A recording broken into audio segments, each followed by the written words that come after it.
Everyone, कसे आहात तुम्ही? मी सोनम, तुमचं सोनम्स रेसिपीजमध्ये स्वागत आहे।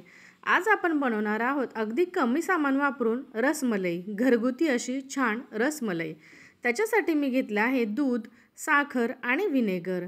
अगदी कमी सामान लागतं रसमलाई बनवण्यासाठी। व्हिनेगरच्या ऐवजी तुम्ही लिंबूही घेऊ शकता, पण लिंबूला थोडासा वास असतो, त्याच्यामुळे मी व्हिनेगर घेतलं आहे। सर्वात प्रथम मी कच्चं दूध हे पातेल्यामध्ये ओतून घेतलं आहे आणि अगदी कमी असं मी तापवणार आहे, म्हणजे आपलं बोट सहजपणे दुधात जाऊ शकतं। या पद्धतीने मी अगदी 5 मिनिट मोठ्या गॅसवर तापवलं आहे। दूध आपलं तापलं, थोडंसं तापलं की त्याच्यामध्ये मी व्हिनेगर घालणार आहे। सर्वात प्रथम 1 चमचा व्हिनेगर घालायचं आणि पुन्हा मिक्स करून घ्यायचं। यावेळी गॅस बारीकच ठेवायचा आहे, मोठा गॅस ठेवायचा नाही आहे। आणि पुन्हा 1 चमचा असं व्हिनेगर घ्यायचं आणि पुन्हा दुधामध्ये घालायचं आणि छान पुन्हा मिक्स करून बघायचं। हे बघू शकता 2 चमचे व्हिनेगरमध्ये दूध छान असं आपलं फाटत आलेलं आहे। याच्याऐवजी लिंबू घेतलं तरीही चालेल, फक्त 2 चमचे लिंबूचा रस आणि 2 चमचे पाणी मिक्स करून घ्यायचं आहे। हे बघू शकता आपलं जे रसगोळे करण्यासाठी जी मलाई असते ती बाजूला झाली आहे, म्हणजेच दूध जे आहे ते छान प्रकारे आपलं फाटलं गेलेलं आहे। हे दूध आता मी थोडंसं थंड झालं की एका कापडामध्ये काढणार आहे। हे दूध तुम्ही सुद्धा कॉटनचा असा कपडा घ्यायचा आहे आणि त्याच्यामध्ये काढून घ्यायचं आहे। हे बघू शकता तुम्ही, अशा पद्धतीने मी दूध आणि ते पाणी वेगळं केलं आहे। आणि आता जे आपण फाटलेलं दूध आहे ते छान असं मी थंड पाण्याने धुवून घेणार आहे, कारण थंड पाण्याने धुतलं की व्हिनेगरचा वास वगैरे निघून जातो आणि आपले जे रसगोळे करणार आहोत आपण ते छान होतील। म्हणजे मलाईचे जे गोळे करणार आहोत ते अगदी छान असे होतात, तुटत नाही अशा पद्धतीने केले की। आता मी हे छान असं बांधून त्याचं पाणी काढून घेतलं आहे आणि जवळपास अर्धा तास बाजूला ठेवलं आहे।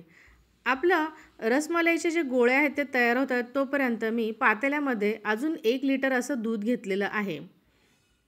हे दूध थोडंसं तापू द्यायचं आहे, म्हणजे दुधाला छान उकळी आली की गॅस बारीक करायचा आणि त्याच्यामध्ये मी घालणार आहे आता मिल्क पावडर। तुमच्याकडे मिल्क पावडर नसेल तर तुम्ही कस्टर्ड पावडरही घालू शकता। मी इथे मिल्क पावडर घेतलेली आहे, अगदी 2 चमचे अशी मिल्क पावडर घेतली आहे आणि चमच्याने छान मिक्स करून आता मी ती दुधामध्ये घालणार आहे।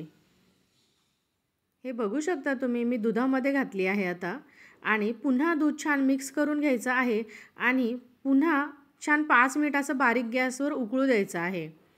त्याच्यानंतर आता त्याच्यामध्ये मी घालणार आहे थोडंसं असं केशर। कलर येण्यासाठी असं मी हे केशर घातलेलं आहे। तुमच्याकडे जर केशर नसेल तर तुम्ही फूड कलर घातला तरीही चालेल, ऑरेंज कलरचा फूड कलर घातला तरीही दुधाला छान कलर येतो। आता हे आपल्याला छान बारीक गॅसवर उकळू द्यायचं आहे। हे बघू शकता दुधाला असा पिवळा कलर आलेला आहे, म्हणजेच पिवळा किंवा केशरी असा कलर आलेला आहे। आता त्याच्यामध्ये अगदी अर्धा वाटीला कमी अशी मी साखर घातली आहे। तुम्हाला जास्त गोड हवं असेल तर तुम्ही अर्ध्या वाटीच्या ऐवजी 1 वाटी, पाऊण वाटी अशी साखर घालू शकता। आता हे दूध छान आटू द्यायचं आहे आणि अर्धा ताससुद्धा झालेला आहे आणि आपले रसमलाईचे जे गोळे करायचे आहेत ते सुद्धा तयार झालेले आहे। हे बघू शकता, हे छान असं आपलं पनीरच तयार झालेलं आहे। हे बघू शकता तुम्ही, एकदम घट्ट असं आपलं हे पीठ तयार झालेलं आहे रसमलाई करण्याचं।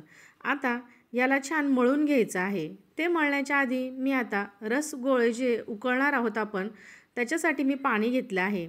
1 ग्लास असं पाणी आणि 1 चमचा अशी साखर त्याच्यामध्ये घातली आहे। आता हे छान पाणी आणि साखर एकजीव होतं तोपर्यंत आपण जे रसमलाईचे गोळे आहेत ते तयार करून घेणार आहोत।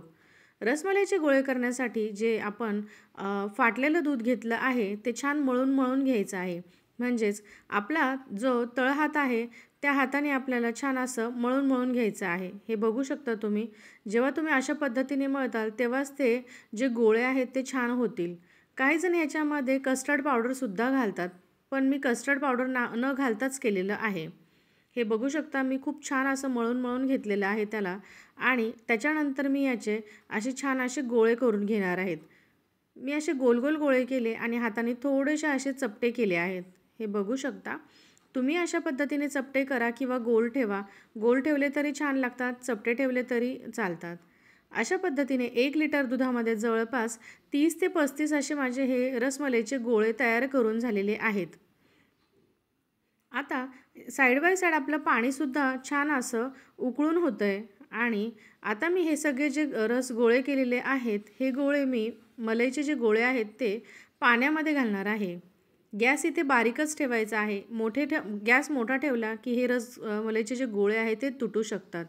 आणि आता याच्यावर मी झाकण ठेवून एक साधारण 10 मिनिट असं मी बारीक गॅसवरच ठेवणार आहे. 10 मिनिटानंतर हे बघू शकता तुम्ही छान असे मोठे झालेले आहेत. आपण साईज छोटा घेतला होता, पण ॲक्च्युली रसमलाईचा जो गोळा आहे आता तो छान असा मोठा झालेला आहे. आता मी ते थंड पाण्यात काढून घेतलेले आहेत. थंड पाण्यात काढून घेतल्यानंतर मी आता हातावर घेऊन त्याच्यातलं थोडंसं असं एकदम नाजूक हाताने असं हलक्या हाताने दाबून त्याच्यातलं पाणी काढून घेणार आहे. आणि आता हे मी एका बाउलमध्ये काढते आहे. तुम्ही अशा पद्धतीने पाणी थोडंसं काढून घ्यायचं आहे, म्हणजे अगदी हलक्या हाताने असं त्याला दाबायचं आहे आणि पाणी काढून घ्यायचं आहे. आणि वरतून जे आटवलेलं दूध होतं मी ते थंड करून घेतलं आहे आणि त्याच्यावर घातलेलं आहे. अशा पद्धतीने अगदी सिंपल पद्धतीने आणि झटपट अशी ही आपली रसमलाई तयार झालेली आहे. आणि हो, खाण्यासाठी अगदी अतिशय अशी अप्रतिम लागते ही. तुम्ही एकदा करून बघा. आणि हो, जर तुम्हाला माझी ही रसमलाईची रेसिपी आवडली असेल तर माझ्या चॅनलला प्लीज लाईक करा, शेअर करा आणि सबस्क्राईब करा. थँक्यू.